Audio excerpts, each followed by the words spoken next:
কিন্তু 2010 বৰ্ষত যেতিয়া মোক চাবলে লৰা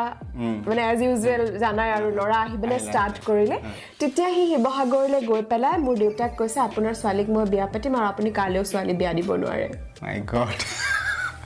ৰিসেন্টলি মই বলিউডৰ কাৰণে অফাৰ পাই উঠিছো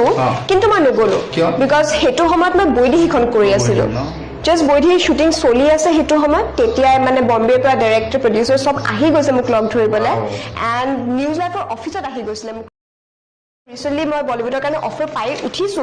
কিন্তু মই নগলো বিকজ হেতু সময়ত মই বৈদেহীখন কৰি আছিলো জাস্ট বৈদেহী শুটিং চলি আছে হেতু সময়ত তেতিয়াই মানে বম্বেৰ পৰা ডাইৰেক্টৰ প্ৰডিউচাৰ সব আহি গৈছে মোক লগ ধৰিবলৈ এণ্ড নিউজ লাইফৰ অফিচত ৰিসেন্টলি মই বলিউডৰ কাৰণে অফাৰ পাই উঠিছো কিন্তু মই নগলো বিকজ হেতু সময়ত মই বৈদেহীখন কৰি আছিলো জাস্ট বৈদেহী শুটিং চলি আছে হেতু সময়ত তেতিয়াই মানে বম্বেৰ পৰা ডাইৰেক্টৰ প্ৰডিউচাৰ সব আহি গৈছে মোক লগ ধৰিবলৈ এণ্ড নিউজ লাইফৰ অফিচত আহি গৈছিলে তোমাৰ উচ্চতা কিমান ওয়েট কিমান এটা জানিব বিচাৰিব মানে ওকে মোৰ ওয়েট 37 38 হেখিনিৰ মাজত